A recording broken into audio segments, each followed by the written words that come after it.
الحمد لله الحمد لله الحمد لله وكفى والصلاة والسلام على محمد المصطفى أما بعد فأعوذ بالله من الشيطان الرجيم بسم الله الرحمن الرحيم من كان يرجو لقاء ربه فليعمل عملا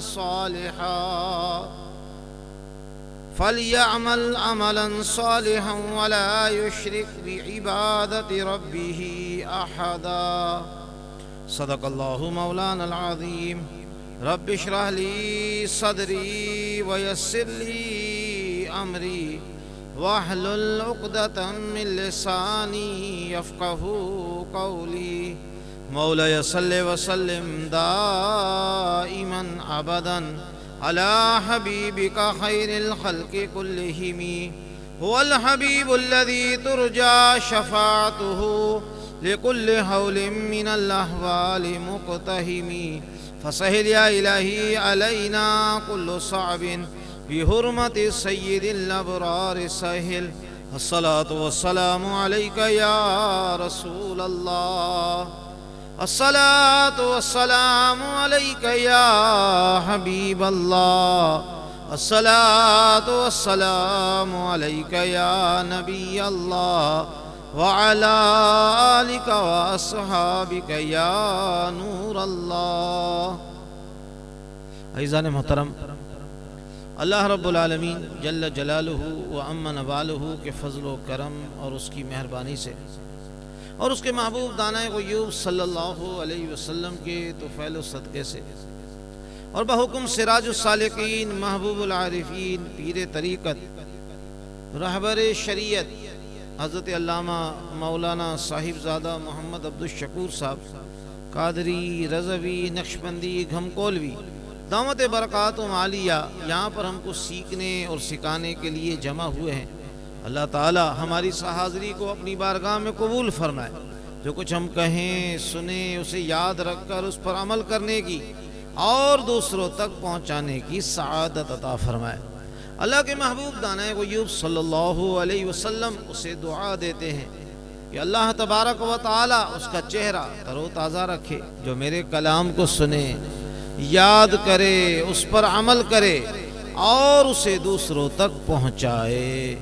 صلو علی الحبیب صلی اللہ علی محمد وعلی آلہ وصحابہ وبارک وسلم. عزیزان محترم، اللہ رب العالمین جل جلالہ و عم نوالہ نے قرآن مجید فرقان حمید کے پارہ نمبر 16 میں سورۃ الکہف کی آخری آیت ہے. اللہ تبارک و تعالی نے ارشاد فرمایا: من کان یرجو لقاء ربہ فلیعمل عملا صالحا ولا یشرک بعبادت ربہ احدا. جو شخص اللہ عز و جل سے ملاقات کی دل میں تمنا رکھتا ہو، اسے چاہیے کہ وہ نیک اعمال کرے اور اللہ عز و جل کی عبادت میں کسی کو شریک نہ کرے. عزیزان محترم، جس شخص کے دل میں جتنی چاہت ہوگی، جتنی طلب ہوگی اور جس قدر وہ اللہ عز و جل سے ملاقات کی امید رکھتا ہوگا، اسی قدر وہ نیک اعمال میں سعی کرے گا. عزیزان محترم، جہاں ہم بہت ساری دعائیں مانگتے ہیں، ایک دعا بڑی اہم ہے. وہ ان تمام دعاؤں کی سرتاج ہے. وہ دعا کیا ہے؟ وہ دعا یہ ہے کہ بندہ اللہ رب العالمین جل جلالہ و عم نوالہ کی بارگاہ میں یہ عرض کرے کہ مالک و مولا مجھے ایسی زندگی گزارنے کی توفیق عطا فرما کہ آخری لمحے میں مجھے کلمہ پڑھنا نصیب ہو جائے۔ اسی لیے انگریزی کا ایک جملہ ہے، all is well that's end is well۔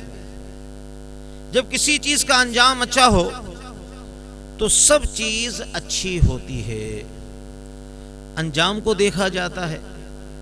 جب انسان کا انجام اچھا ہو تو ساری زندگی اچھی ہو گئی۔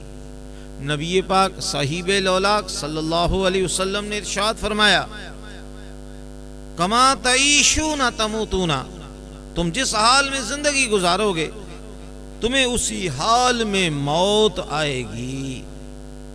یعنی ایک آدمی ساری زندگی سجدے کرتا رہا، نمازیں پڑھتا رہا، قرآن کی تلاوت کرتا رہا، اللہ عز و جل اور اس کے محبوب صلی اللہ علیہ وسلم کی اطاعت اور فرما برداری کرتا رہا، تو انشاءاللہ عز و جل اس کی بارگاہ سے امید ہے کہ اللہ تبارک و تعالی اسے اچھی موت عطا فرمائے گا۔ اور ایک آدمی ساری زندگی اللہ عز و جل اور اس کے محبوب صلی اللہ علیہ وسلم کے احکام کو توڑتا رہا، حدود اللہ کو توڑتا رہا، شریعت مصطفیٰ صلی اللہ علیہ وسلم کا مذاق اڑاتا رہا، تو پھر اس کا انجام بہت ہی خراب ہوگا۔ تو عزیزان محترم، ہمیں یہ دیکھنا ہے کہ ہم کس سمت پر زندگی گزار رہے ہیں، ہماری زندگی گزارنے کا انداز کیا ہے، آیا ایمان والا ہے یا فاسقین والا ہے، نبی کے غلاموں والا ہے یا نبی کے دشمنوں والا ہے۔ یہاں پر میں ہمارے شیخ طریقت حضرت علامہ مولانا صاحب زادہ محمد عبد الشکور صاحب قادری، رضوی، نقشبندی، گھمکولوی دامت برکاتہم عالیہ آپ کی تعلیمات کا خلاصہ عرض کرتا ہوں۔ یہ بات ذہن میں رکھ لیجئے کہ جو شخص دنیا میں جتنی استقامت کے ساتھ شریعت مصطفیٰ صلی اللہ علیہ وسلم کے اوپر چلے گا، اتنا ہی قیامت کے دن پل صراط پر وہ آسانی کے ساتھ چل سکے گا۔ اگر دنیا میں احکام شریعت پر عمل کرنے میں پسلتا ہوگا تو یہ اس بات کی دلیل ہے کہ وہ پل صراط پر بھی پسلے گا۔ اب فیصلہ ہم خود کر سکتے ہیں۔ کیا ایسا ہوتا ہے کہ حکم خدا سامنے آیا اور اپنی شہوت کی وجہ سے، غصے کی وجہ سے، نفس کی خرابی کی وجہ سے ہم پسل گئے، شریعت مصطفیٰ صلی اللہ علیہ وسلم کو ہم نے نظر انداز کر دیا؟ تو اگر دنیا میں احکام شریعت پر عمل کرنے میں پسلتے رہیں گے تو یہ اس بات کی نشانی ہے کہ یہ کل پل صراط پر چلتے ہوئے بھی پسل جائے گا۔ اور اگر ہم یہ چاہتے ہیں کہ اس دن نہ پسلیں، پل صراط سے آرام کے ساتھ گزر جائیں، تو پھر اس دنیا کے اندر ہمیں احکام شریعت کے اوپر استقامت کے ساتھ چلنا ہوگا۔ جیسے بھی حالات ہوں، نفس کی مخالفت کرنی پڑے، لوگوں کی مخالفت مول لینی پڑے، ہمیں شریعت و سنت کے راستے پر ڈٹے رہنا ہوگا۔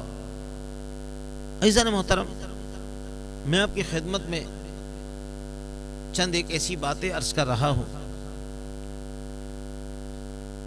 کہ اگر انسان اس پر کاربند ہو جائے تو امید ہے انشاءاللہ عز و جل کہ آخری وقت میں اسے کلمہ پڑھنا نصیب ہوگا، اس کا خاتمہ بالخیر ہوگا۔ یہ باتیں بہت اہم ہیں، ہو سکے تو اس کو اپنے دل کے مدنی گلدستے میں سجاتے جائیں انشاءاللہ عز و جل۔ اگر ہم نے ان باتوں کو اپنے دل کے مدنی گلدستے میں سجا لیا اور اس کے ہم عامل ہو گئے تو انشاءاللہ عز و جل اللہ رب العالمین جل جلالہ وعم نوالہ اور اس کے محبوب دانائے غیوب صلی اللہ علیہ وسلم کی بارگاہ میں ہم مقام قبولیت حاصل کرنے میں کامیاب ہو جائیں گے۔ عزیزان محترم، پہلا جو عمل ہے وہ ہے نگاہ کی حفاظت۔ سب سے پہلی جو چیز ہے خاتمہ بالخیر کے سلسلے میں وہ ہے نگاہ کی حفاظت۔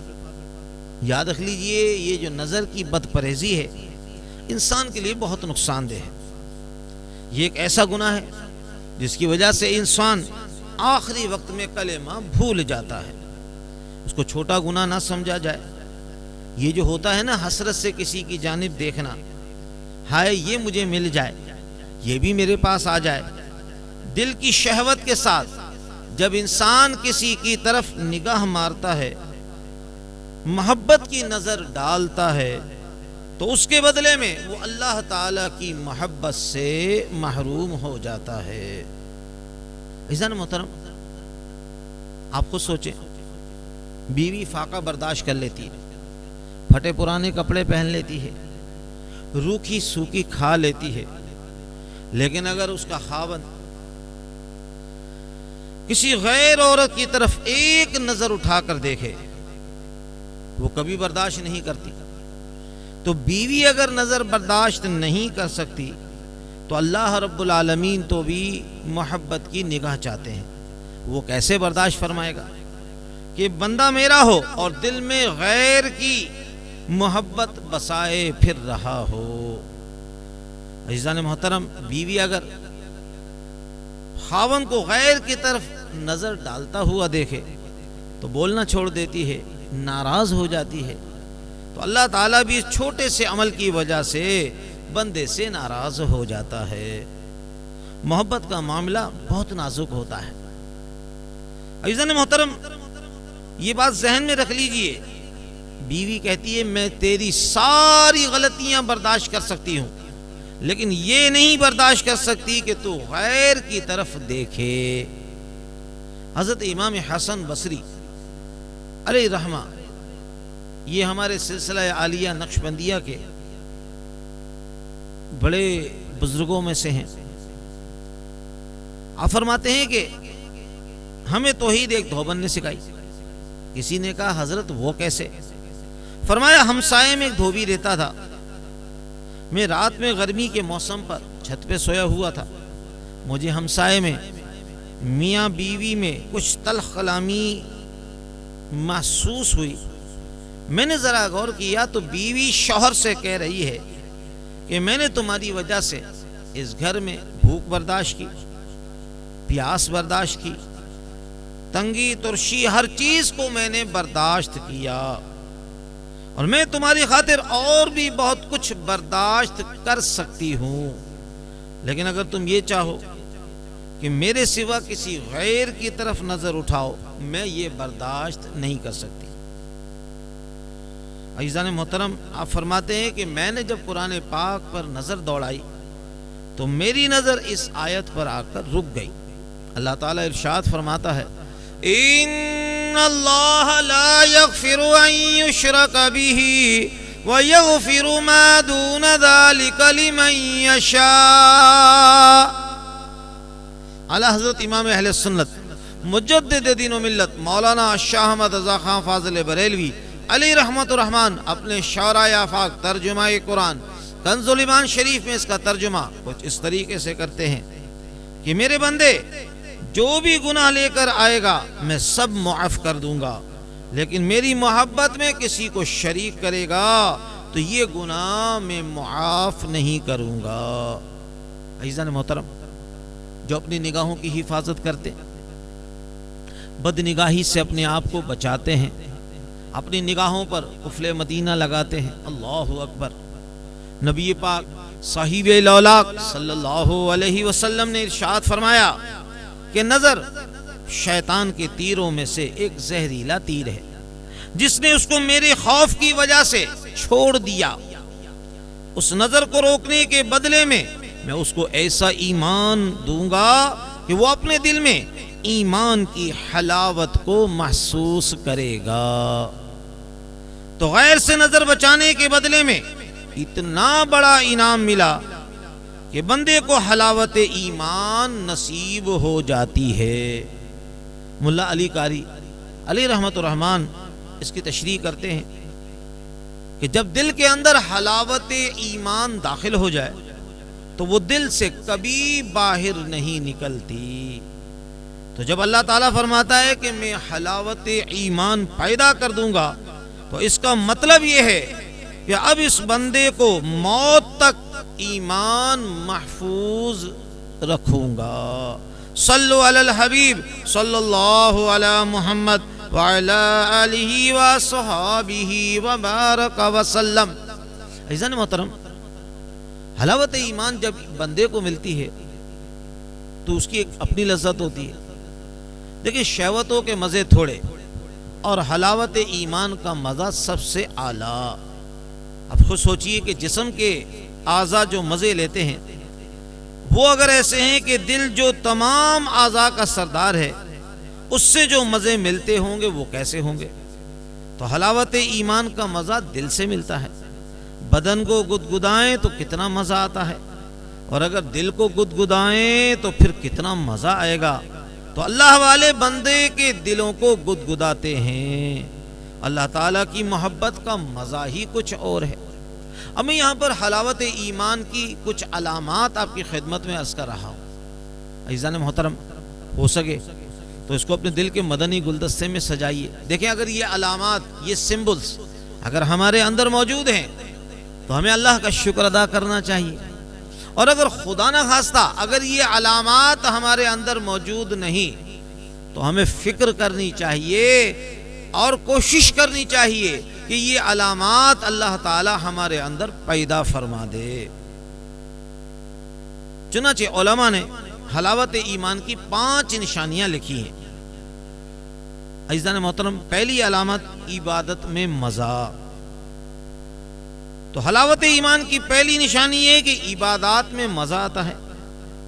نماز میں مزہ، تلاوت میں مزہ، ذکر میں مزہ، درود و سلام پڑھنے میں مزہ، سچ بولنے میں مزہ، نیکی کے کام کرنے میں مزہ، اللہ تعالیٰ کی اطاعت کرنے میں مزہ۔ اس کا مطلب یہ نہیں کہ وہ لذت کی وجہ سے یہ کام کر رہا ہے، یہ نہیں کہ وہ عبد اللطف ہے، بلکہ وہ ہوتا عبد اللطیف ہے، لیکن اللہ تعالیٰ اس کو عبادات کے اندر ایک سکون دے دیتا ہے۔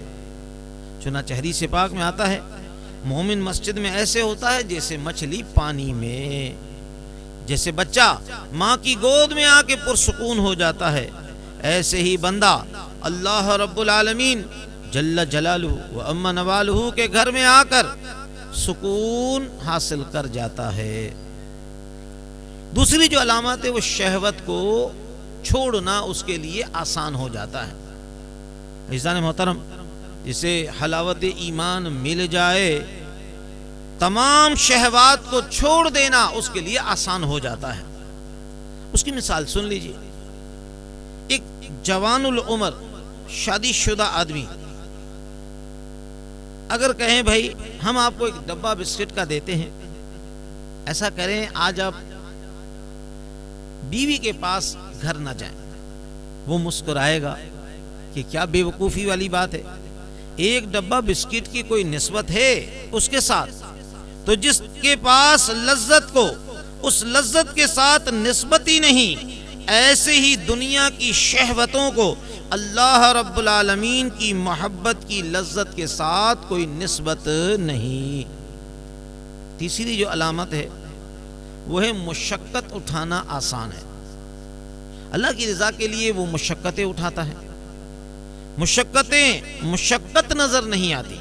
ساری رات جاگنا آسان، اپنے بدن کو اللہ کی عبادت میں تھکا دینا آسان، روزے رکھنا آسان، تلاوت کرنا آسان، اللہ عز و جل کے دین کے لیے مشقت اٹھانا اس کے لیے آسان۔ مدنی قافلوں میں سفر کرنا، مدنی انعامات پر عمل کرنا، نیکی کی دعوت کر دینا، انفرادی کوشش کرنا، سنتوں کے نور کو مشرق سے لے کر مغرب تک پہنچانا اس کے لیے آسان ہو جاتا ہے۔ اسی لیے تو کسی نے کیا خوب کہا، اے اللہ تیرا غم بھی مجھ کو عزیز ہے، اے اللہ عز و جل تیرا غم بھی مجھ کو عزیز ہے کہ وہ تیری دی ہوئی چیز ہے۔ تو اللہ رب العالمین کی طرف سے اگر اس کو مشقتیں بھی ملتی ہیں تو وہ محبوب کا دیا ہوا ہدیہ سمجھ کر اس کو قبول کر لیتا ہے۔ چوتھی جو علامت ہے مصیبت میں راحت. مصیبتیں آتی ہیں تو مصیبتوں کے گھونٹ وہ اس طرح پیتا ہے جس طرح لوگ روح افزا کے شربت کے گھونٹ بھرا کرتے ہیں. یہاں پر ایک واقعہ میں آپ کی خدمت میں عرض کروں. ایک بزرگ تھے، ان پر فاقہ آیا، رو رہے تھے، اللہ تعالیٰ سے دعا مانگ رہے تھے، شکر ادا کر رہے تھے. کسی نے کہا یہ بھی کوئی شکر کرنے والی بات ہے؟ انہوں نے کہا ہاں، اللہ تبارک و تعالیٰ یہ نعمت اپنے پیاروں پر بھیجا کرتا ہے.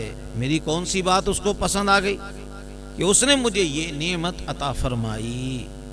چنانچہ اللہ تعالیٰ کی طرف سے اگر اس پر مشکل حالات آ جائیں تو وہ اس کو بھی قبول کر لیتا ہے، وہ اس کو اللہ کی طرف سے تحفہ سمجھتا ہے. پانچویں علامت رضا بالقضاء. زندگی کے تمام حالات میں وہ اللہ کی قضا کے اوپر راضی ہو جاتا ہے. کہا جاتا ہے جب اللہ تعالیٰ نے قلم کو حکم دیا کہ لکھ، تو لوح محفوظ پر قلم نے لکھنا شروع کیا. سب سے پہلے لکھا ان اللہ لا الہ الا انا محمد الرسولی، کہ نہیں کوئی معبود سوائے میرے، محمد صلی اللہ علیہ وسلم میرے رسول ہیں. اس کے بعد اگلی بات یہ لکھی جو میری قضا کو تسلیم نہیں کرتا، ولم یصبر علی بلائی، میری بھیجی ہوئی بلاؤں پر صبر نہیں کرتا، ولم یشکر علی نعمائی، میری دی ہوئی نعمتوں کا شکر ادا نہیں کرتا، اس کو چاہیے کہ میرے سوا کسی اور کو رب بنا لے. تو جو ایمان والا ہے، نبی کا غلام ہے، اللہ رب العالمین کی طرف سے جو حالات ہوں بس ان کے اوپر وہ راضی اور خوش رہتا ہے. نہ تو ہجر ہے اچھا، نہ تو ہے ہجر اچھا، نہ وصال اچھا ہے، یار جس حال میں رکھے وہی حال اچھا ہے. صلو علی الحبیب صلی اللہ علی محمد وعلی آلہ وصحابہ وبارک وسلم. عزیزان محترم، دوسرا عمل ہمارے جو مشائخ نے لکھا ہے وہ ہے مسواک کی پابندی. تو اگر کوئی شخص پابندی کے ساتھ مسواک کرے گا، اللہ تبارک و تعالی اس عمل کی برکت سے اسے مرتے وقت کلمہ خیر، کلمہ پڑھنا نصیب فرما دے گا. مسواک کرنے سے اللہ تبارک و تعالی عبادات کا اجر بڑھا دیتا ہے اور اللہ تعالی اس عمل کو پسند کرتا ہے. قبلہ امیر علیہ سنت، امیر دعوت اسلامی حضرت علامہ مولانا محمد الیاس صاحب قادری دامت برکاتہم عالیہ نے فیضان السنت میں اس کو نقل کیا کہ اگر نبی پاک صاحب الاولاق صلی اللہ علیہ وسلم نے فرمایا اگر مجھے مشقت کا ڈر نہ ہوتا تو میں وضو کے ساتھ مسواک کا کرنا لازم قرار دے دیتا. حدیث پاک سنیے، اس کو اپنے دل کے مدنی گلدستے میں سجائیے. جو مسواک کا اہتمام کرتا ہے، جب آخری وقت آتا ہے تو حضرت ملک الموت علیہ السلام اس کے پاس آتے ہیں اور ملک الموت علیہ السلام شیطان کو اس بندے سے دور بھگا دیتے ہیں اور اس بندے کو کلمہ یاد دلا دیتے ہیں. دیکھیے کتنا بڑا انعام ہے. مسواک کی سنت پر پابندی سے ملک الموت علیہ السلام کا آنا، شیطان کو دور بھگانا اور اس بندے کو موت کے وقت کلمہ یاد دلانا. اللہ اکبر. چنانچہ علامہ شامی علیہ رحمت الرحمن نے مسواک کے بارے میں لکھا ہے، اس کے فوائد میں سے ہے کہ موت کے وقت بندے کو کلمہ شہادت بندے کو یاد آ جاتا ہے. صلو علی الحبیب صلی اللہ علی محمد وعلی آلہ وصحابہ وبارک وسلم. عزیزان محترم، ہو سکے تو مسواک کو اپنے لیے لازم کر لیں. بدقسمتی ہے ہماری کہ آج ہم پیسٹ خریدتے ہیں، اچھے سے اچھا منجن خریدتے ہیں، تو اگر ہم 2 4 5 روپے کی اگر مسواک خرید لیں، الحمدللہ مسواک کرنے میں اللہ کی رضا بھی ہے اللہ کے رسول کی بھی رضا ہے، اور مسواک کرنے سے دینی دنیاوی فائدوں کے علاوہ کلمہ شہادت مرتے وقت پڑھنا بندے کو نصیب ہو جاتا ہے۔ تیسرا عمل شکر ادا کرنا۔ تیسرا عمل وہ ہے جس سے بندے کو وقت آخر کلمہ پڑھنا نصیب ہوتا ہے، وہ یہ ہے کہ انسان اپنے ایمان پر اللہ کے حضور شکر ادا کرے۔ اللہ کا فیصلہ ہے، لَإِن شَكَرْتُمْ لَأَزِيدَنَّكُمْ، اگر تم میری نعمتوں کا شکر ادا کرو گے تو میں اپنی نعمتیں تمہیں اور زیادہ عطا کروں گا۔ تو اللہ رب العالمین جل جلالہ و عم نوالہ نے جو ہمیں ایمان کی دولت عطا فرمائی ہے، دیکھیں ایمان لانے کے لیے ہم نے کوئی محنت نہیں کی، کوئی جد و جہد نہیں کی، بغیر محنت، بغیر طلب، بغیر جد و جہد کے اللہ تعالیٰ نے ہمیں ایمان کی دولت عطا فرمائی ہے، تو ہمیں اللہ تعالیٰ کا شکر ادا کرنا چاہیے۔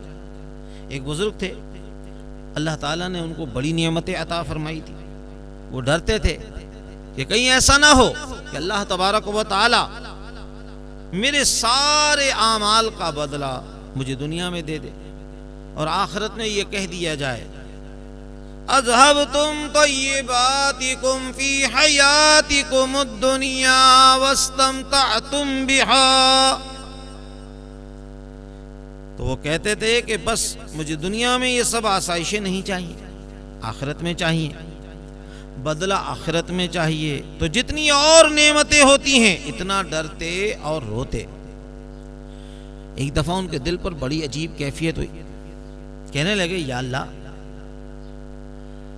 میں بار بار آپ کی بارگاہ میں فریاد کرتا ہوں، میرے مولا مجھے اور نعمتیں نہیں چاہیے، لیکن تو مجھے نعمتوں پر نعمتیں دیے جا رہا ہے۔ اللہ تعالیٰ نے ان کے دل پر الہام فرمایا، میرے پیارے، میرے یہاں دستور ہے کہ جب بندہ نعمتوں کا شکر ادا کرتا ہے میں نعمتیں بڑھاتا ہوں، اور جب تک تو نعمت کا شکر ادا کرتا رہے گا میں تجھے نعمت عطا کرنا بند نہیں کروں گا۔ تو بھائی اللہ نے ہمیں ایمان کی نعمت عطا فرمائی، یہ کتنا بڑا کرم ہے، اس پر اللہ کا شکر ادا کریں۔ ایک دعا سرکار دو عالم علیہ الصلوۃ والسلام نے ہمیں سکھائی، فرمایا یہ دعا صبح و شام مانگو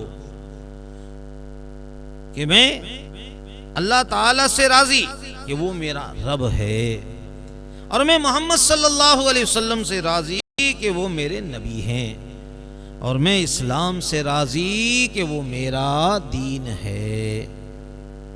ہم خوشی کا اظہار اس پر کریں گے اور اللہ کا شکر ادا کریں گے تو اللہ تعالی اور نعمتیں ہمیں عطا فرمائے گا۔ صلو علی الحبیب صلی اللہ علی محمد وعلی آلہ وصحابہ وبارک وسلم۔ عزیزان محترم، چوتھا عمل جس سے آخری وقت میں انسان کو کلمہ نصیب ہوتا ہے، اللہ تعالیٰ کے راستے میں صدقہ و خیرات کرنا، اللہ کے راستے میں خرچ کرنا۔ اما عائشہ صدیقہ رضی اللہ تعالی عنہ فرماتی ہیں، رمضان المبارک کا جب مہینہ آتا تو سرکار دو عالم علیہ الصلوۃ والسلام میں 3 بڑی واضح تبدیلیاں آتی۔ پہلی تبدیلی، نبی پاک صاحب الاولاق صلی اللہ علیہ وسلم عبادت میں بہت زیادہ مشقت اٹھاتے۔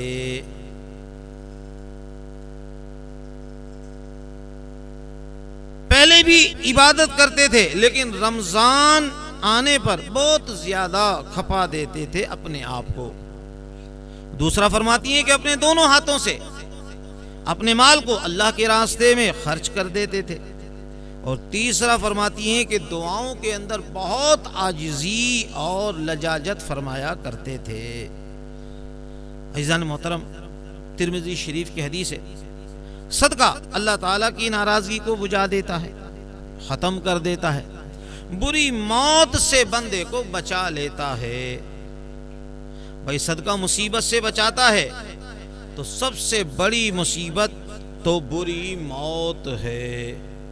اسی لیے ہمارے جو اکابر ہیں وہ اپنے بچوں کے ہاتھ سے فقراء کو صدقہ دلواتے تھے. بچوں کو جب جیب خرچ کے لیے کچھ دیتے تھے ان کو سمجھاتے تھے کہ تم اس میں سے جمع کرو اور جب جمعے کا دن آئے تو تم اس کو مسکینوں کو دو, مساجد میں دو, اللہ کے راستے میں خرچ کرو. تو بچے کو صدقہ دینے کی باقاعدہ تربیت دیا کرتے تھے. اس سے فرق نہیں پڑتا کہ آپ 1 لاکھ دیں یا 1 روپیہ دیں. انگریزی میں کہتے ہیں it is not the thing which count. چیز کو نہیں دیکھتے, بندے کی نیت کو دیکھا جاتا ہے. اس لیے ایک بزرگ تھے, وہ فرمانے لگے, ایک دفعہ ان کو کھانے میں آلو ملے, اللہ کا شکر ادا کر رہے. کسی نے کہا سڑے ہوئے آلو ملے ہیں, اس پر بڑا شکر کر رہے ہو. کہنے لگے میں یہ نہیں دیکھ رہا کہ مجھے کھانے میں آلو ملے ہیں یا اور کچھ چیز, میں تو اس چیز کو دیکھ رہا ہوں کہ اللہ تعالیٰ نے جب میرے رزق کا تقسیم کا فیصلہ کیا تو مجھے یعنی اپنے اس بندے کو بھی یاد رکھا. یہ تھوڑی بات ہے کہ مجھے اللہ نے یاد رکھا, مجھے ملا تو صحیح, اللہ کی طرف سے سبزی ملی تو کیا ہوا, تھوڑا ہو یا زیادہ اس سے فرق نہیں پڑتا. اس لیے عزیزان محترم, کئی مرتبہ ایسا ہوتا ہے کہ ایک مٹھی بھر جو اللہ کے راستے میں خرچ کر دینا اس کے لیے جہنم سے نجات کا سبب بن جاتا ہے. ملا علی قاری علیہ رحمۃ الرحمن صدقے کے بارے میں فرماتے ہیں, صدقے سے جو بلائیں اور ناپسندیدہ حالات آتے ہیں اللہ تعالیٰ ان کو روک دیتا ہے, اور آنے والے وقت میں اللہ تعالیٰ موت کے وقت ان کو برے خاتمے سے بچا لیتا ہے. صلو علی الحبیب صلی اللہ علی محمد وعلی آلہ وصحابہ وبارک وسلم. 5واں عمل جس سے آخری وقت میں انسان کو کلمہ نصیب ہو سکتا ہے, اللہ تعالیٰ کے محبوب و مقبول بندوں کی صحبت اختیار کرے. اللہ تعالیٰ کا قرآن پاک میں ارشاد ہے, یا ایھا الذین آمنوا اتقوا اللہ وکونوا مع الصادقین. اعلی حضرت امام اہل سنت مجدد دین و ملت مولانا الشاہ احمد رضا خان فاضل بریلوی علیہ رحمت الرحمن اپنے شعراء آفاق ترجمہ قرآن کنز الایمان شریف میں اس کا ترجمہ کچھ اس طریقے سے کرتے ہیں کہ اے ایمان والو, اللہ عز و جل سے ڈرو اور سچوں کے ساتھ ہو جاؤ.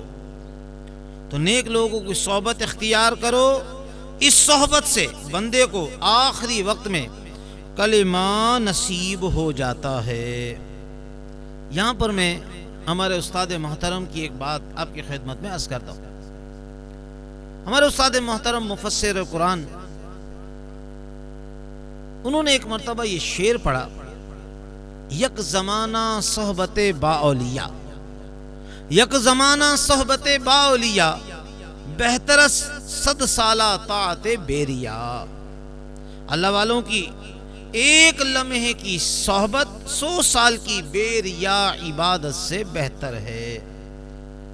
فرمانے لگے میرے ذہن میں یہ خیال آیا کہ شاعر لوگ اکثر باتوں میں افراط و تفریط کرتے ہیں, شاعرانہ مزاجی ایسا ہے, تو لگتا ہے اس میں مولانا روم سے بھی کچھ ایسا ہی ہوا کہ جذبات کی رو میں بہ گئے, کہہ دیا کہ اللہ والوں کی ایک لمحے کی صحبت 100 سال کی عبادت سے بہتر ہے. نقطہ جو نظر آ رہا ہے وہ یہ کہہ دیتے کہ 100 سال کی عبادت سے بہتر ہے تو کوئی مسئلہ نہیں تھا, لیکن یہاں تو کہا 100 سال کی بے ریا عبادت سے بہتر ہے. یہاں آ کر مسئلہ پھنس گیا. چنانچہ میں اپنے شیخ طریقت کی خدمت میں حاضر ہو گیا. ان سے کہا حضور مجھے لگتا ہے مولانا روم نے کچھ افراط و تفریط سے کام لیا ہے.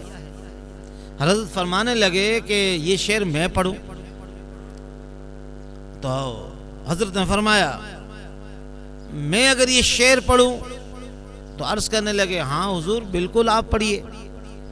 تو حضرت نے یہ شعر پڑھا, یک زمانہ صحبت با اولیاء بہترس لکھ سالہ طاعت بیریا. کہنے لگے حضرت 100 سال سمجھ نہیں آ رہے تھے، آپ نے 1,00,000 سال پڑھ دیا.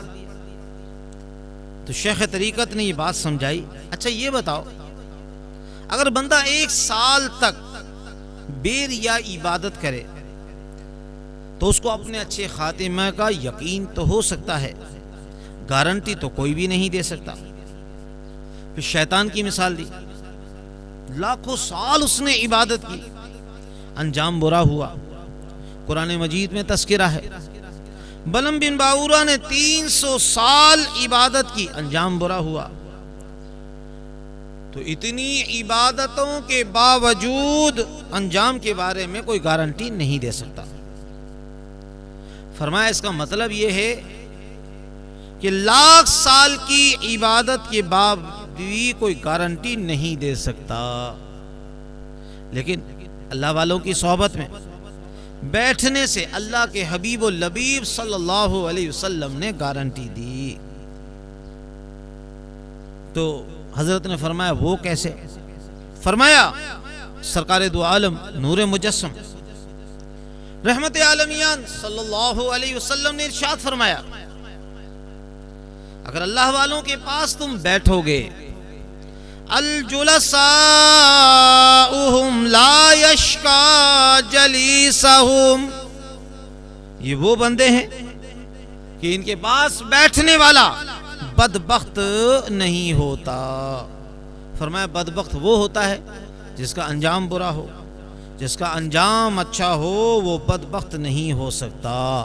گویا لسان نبوت سے، زبان نبوت صلی اللہ علیہ وسلم سے یہ خوشخبری مل رہی ہے کہ ایک لمحے میں وہ نعمت مل سکتی ہے کہ اللہ تعالی انجام اچھا فرما دے. اسی لیے اللہ کے لیے محبت کرنا قیامت کے دن عرش کا سایہ نصیب ہونے کا ذریعہ ہے.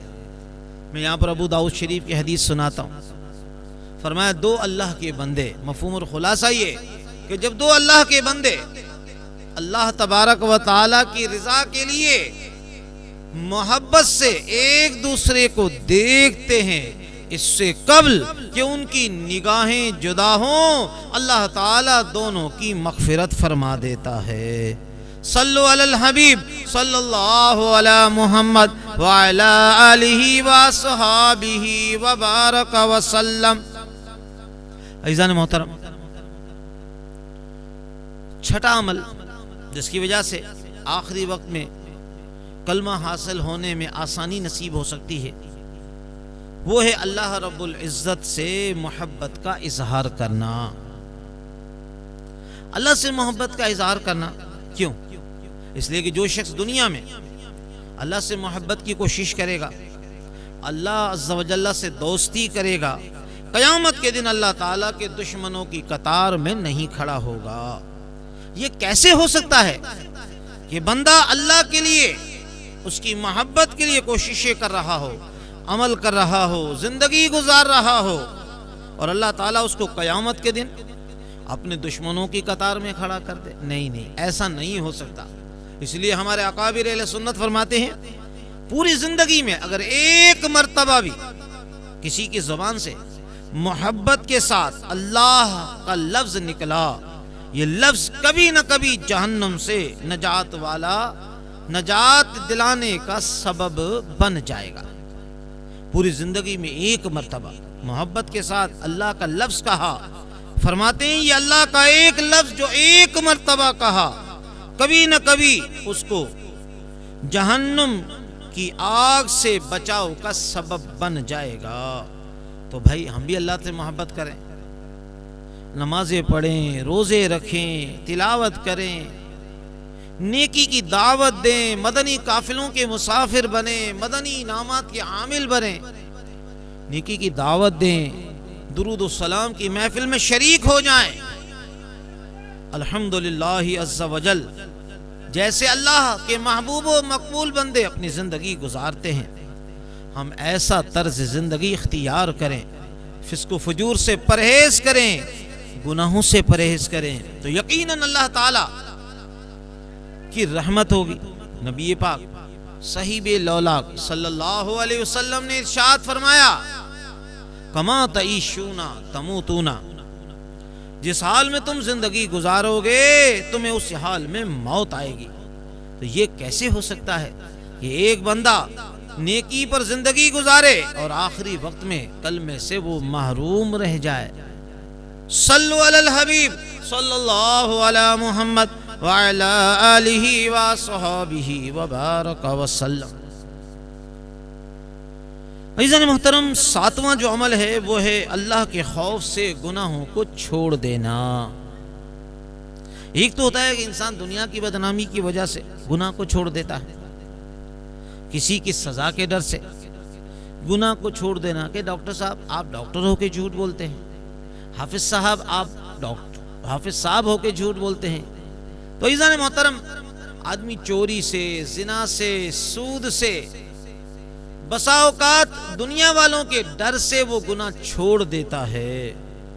لیکن اگر کوئی بندہ اللہ کے خوف کی بنا پر گناہ کو چھوڑ دے، چنانچہ حدیث پاک میں آتا ہے اگر کوئی نوجوان مرد ہو، اس کو کوئی عورت گناہ کی دعوت دے، منصب والی عورت ہو، خوبصورت عورت ہو، اچھے گھرانے کی عورت ہو، اور وہ جواب میں کہہ دے انی اخاف اللہ، میں اللہ سے ڈرتا ہوں، تو فرمایا اس عمل پر اللہ تعالیٰ قیامت کے دن عرش کا سایہ اسے نصیب فرمائے گا۔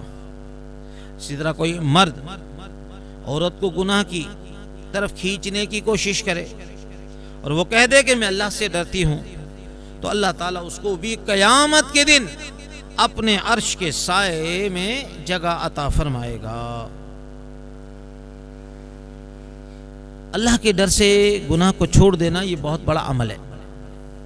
چنانچہ کتابوں میں ایک واقعہ لکھا ہے، امام شافعی علیہ رحمت الرحمن کا زمانہ ہے، وقت کا حاکم ہے، وہ اپنی بیوی کے ساتھ ذرا اچھے موڈ میں ہے، بیوی کسی بات پر خفا ہے، اب ادھر سے ہاں اور ادھر سے نہ، ادھر سے اصرار اور ادھر سے انکار۔ یہ جتنا محبت کا اظہار کرتا ہے اس کو اتنی زہر چڑھتی ہے، حتیٰ کہ اس نے جب بہت محبت کی بات کرنے کی کوشش کی، اس نے کہا جہنمی دفع ہو جا، پیچھے ہٹ۔ اب جب اس کی بیوی نے اس کو جہنمی کا لفظ کہہ دیا، اس کو غصہ آ گیا، غصے میں کہنے لگا اگر میں جہنمی تو میری طرف سے تجھے 3 طلاق، میں نے تجھے طلاق دے دی۔ اس وقت غصے میں تھے، رات تو گزر گئی، صبح کو جو غصہ ٹھنڈا ہوا تو خاوند نے سوچا مجھے تو طلاق نہیں دینی چاہیے تھی، اتنی پیاری بیوی تو مجھے نہیں مل سکتی۔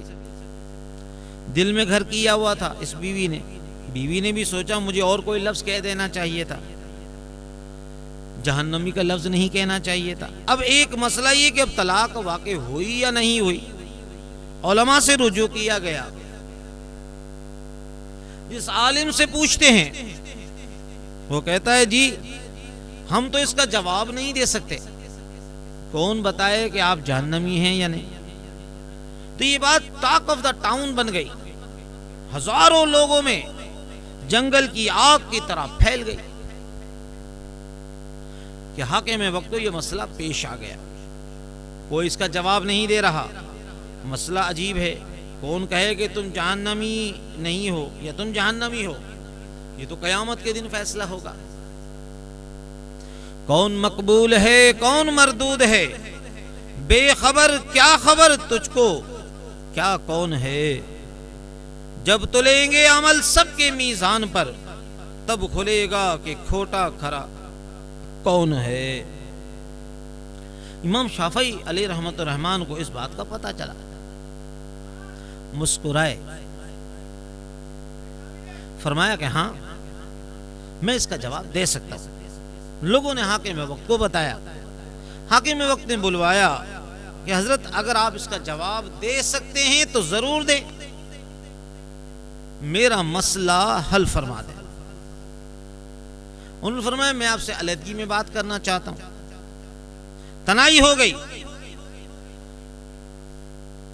انہوں نے بادشاہ سے پوچھا مجھے اب اپنی زندگی کا کوئی ایسا عمل بتائیں کہ آپ گناہ کرنے پر قدرت رکھتے ہوں، لیکن آپ نے اللہ کی رضا کے لیے، اللہ کے خوف سے اس گناہ کو چھوڑ دیا۔ اس نے سوچ سوچ کر کہا ہاں ایک مرتبہ میری زندگی میں ایک واقعہ آیا۔ کہنے لگے دنیا میں کسی وجہ سے ایک مرتبہ میں اپنے دفتر کے کاموں کو چھوڑ کر میں اپنے بیڈ روم میں جلدی آ گیا۔ جب میں کمرے میں آیا تو میں نے دیکھا کہ میرے محل میں کام کرنے والی ایک نوجوان لڑکی کمرے میں موجود ہے۔ وہ اس قدر خوبصورت ہے، نوجوان دوشیزہ ہے۔ میرے اندر برائی کا خیال آیا۔ اس خیال کے آنے کے بعد میں نے کنڈی لگا دی۔ میں حاکم وقت تھا، اگر میں اپنے ارادے کو پورا بھی کر لیتا تو مجھ سے کون پوچھتا، لیکن وہ لڑکی تقیہ نقیہ پاک صاف تھی۔ جب اس نے میرے بڑھتے ہوئے قدم دیکھے تو پہچان گئی۔ اس نے مجھ سے دور سے کہا اے بادشاہ اتق اللہ، اللہ سے ڈر۔ کہنے لگا جب میں نے اللہ کا نام سنا تو میرے دل پر اللہ کا خوف غالب آ گیا۔ میں نے کمرہ کھول کر کہا کہ چلی جا۔ میں چاہتا تو گناہ کر سکتا تھا، میرے جذبات بھڑک اٹھے تھے، میرے اوپر شہوت غالب آ چکی تھی، مگر اللہ کے ڈر سے میں نے اس گناہ کو چھوڑ دیا۔ امام شافعی علیہ رحمۃ الرحمن نے فرمایا اگر ایسا عمل ہوا ہے تو میں فتویٰ دیتا ہوں کہ تمہاری بیوی کو طلاق نہیں ہوئی، تم جہنمی نہیں ہو۔ جب یہ فتویٰ دیا، علماء نے ان سے کہا آپ کون ہوتے ہیں جنت اور جہنم کے فیصلے کرنے والے؟ آپ نے یہ کہاں سے فتویٰ دے دیا؟ امام شافعی علیہ رحمۃ الرحمن نے فرمایا میں نے فتویٰ نہیں دیا، یہ فتویٰ تو اللہ نے دیا ہے۔ وہ کیسے جی؟ انہوں نے جواب میں قرآن پاک کی یہ آیت مقدسہ پڑھ کر سنائی۔ وَأَمَّا مَنْ خَافَ مَقَامَ رَبِّهِ وَنَهَى النَّفْسَ عَنِ الْهَوَىٰ، جو اپنے رب کے سامنے قیامت کے دن کھڑے ہونے سے ڈر گیا اور اس نے اپنے نفس کو خواہشات میں پڑنے سے روک لیا، فَإِنَّ الْجَنَّةَ هِيَ الْمَأْوَىٰ، پس ایسے شخص کا ٹھکانہ جنت ہے۔ تو جب آدمی گناہ کو اللہ کے خوف کی وجہ سے چھوڑتا ہے تو پھر اللہ رب العالمین جل جلالہ عمن والہ اس کے لیے خاتمہ بالخیر ہونا آسان کر دیتا ہے۔ صلو علی الحبیب صلی اللہ علی محمد وعلی آلہ وصحابہ وبارک وسلم۔ توبوا الی اللہ استغفر اللہ۔ صلو علی الحبیب صلی اللہ علی محمد وعلی آلہ وصحابہ وبارک وسلم۔ عزیزان محترم، 8واں عمل جس کی وجہ سے خاتمہ بالخیر آسانی سے ہو سکتا ہے وہ ہے آذان سننا اور اس کے بعد آذان کی دعا پڑھنا۔ مسنون طریقہ کیا ہے؟ مؤذن جو کہتا رہے وہی انسان بھی پڑھتا رہے، اور آخر پر آذان کے بعد جو مسنون دعا ہے وہ دعا مانگے۔ نبی پاک صاحب لولاک صلی اللہ علیہ وسلم نے فرمایا جو یہ دعا مانگے گا اللہم رب هذه الدعوت التامہ، بخاری شریف کی یہ روایت ہے، اس کے لیے میری شفاعت لازم ہو گئی۔ تو یہ دعا جو مانگے گا قیامت کے دن میں اس بندے کی شفاعت کروں گا۔ عزیزان محترم، سرکار دو عالم علیہ السلام نے ایک مرتبہ عورتوں کے گروہ سے مخاطب کیا اور فرمایا اے عورتوں کے گروہ، جب بلال آذان کہیں تو تم وہی کلمات دہرا دیا کرو، اللہ تعالیٰ ہر کلمے کے بدلے تمہیں 1,00,000 نیکیاں عطا فرمائے گا۔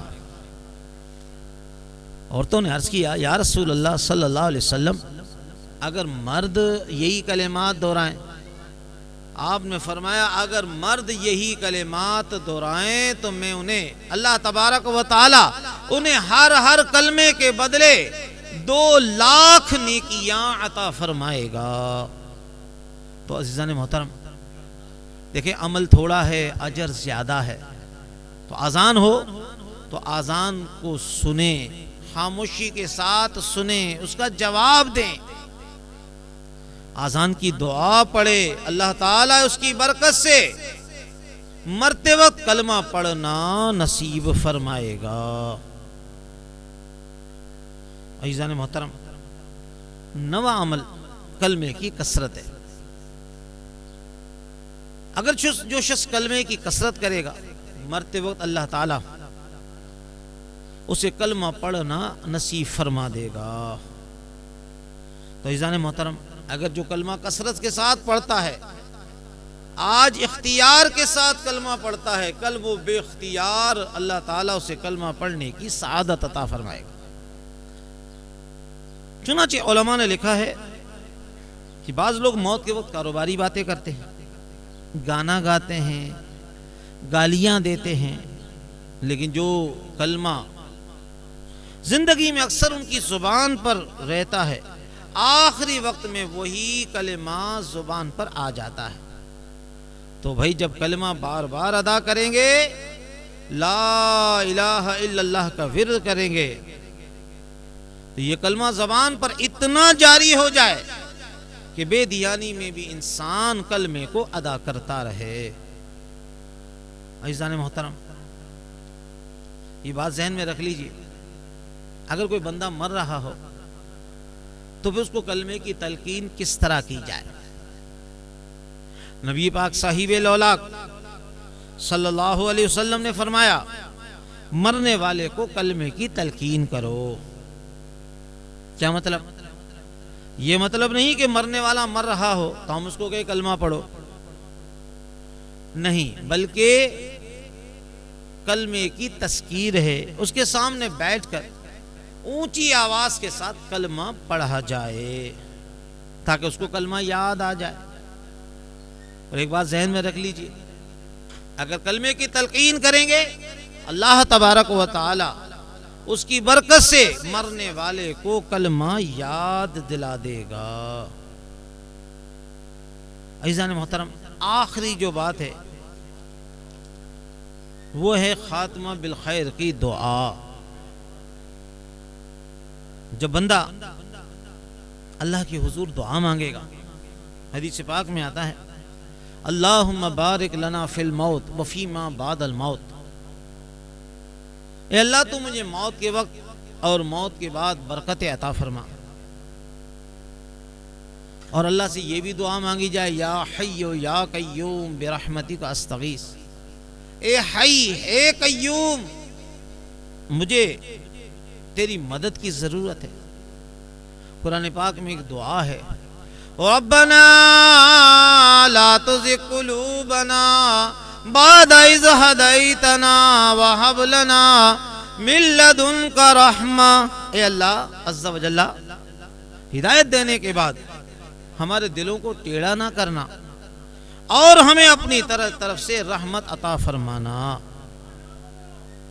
ہمارے شیخ طریقت حضرت علامہ مولانا صاحب زادہ محمد عبد الشکور صاحب دامت برکاتہم عالیہ آپ فرماتے ہیں ڈاکٹر صاحب ہو سکے تو صبح شام اس دعا کو پڑھ لیا کرو، اے اللہ تو نے ہدایت تو نے دی ہے، بن مانگے بغیر طلب بغیر جد و جہد کے، اے اللہ میرے دل کو ٹیڑھا نہ کرنا، ہدایت دینے کے بعد ہدایت سے مجھے محروم نہ کرنا، حب لنا من لدنک رحمہ، اور مجھے اپنی رحمت اپنی طرف سے حبہ کر دینا۔ حب کہتے ہیں تحفے کو، گفٹ کو۔ تو یاد رکھ لیجئے جنت ہمارے اعمال کی وجہ سے نہیں ملے گی۔ کہتے ہیں عدل کرے تے پھنس جائیں اونچیاں شانہ والے، عدل کرے تے پھنس جائیں اونچیاں شانہ والے، تے فضل کرے تے بخشے جائیں منہ جیرے کالے.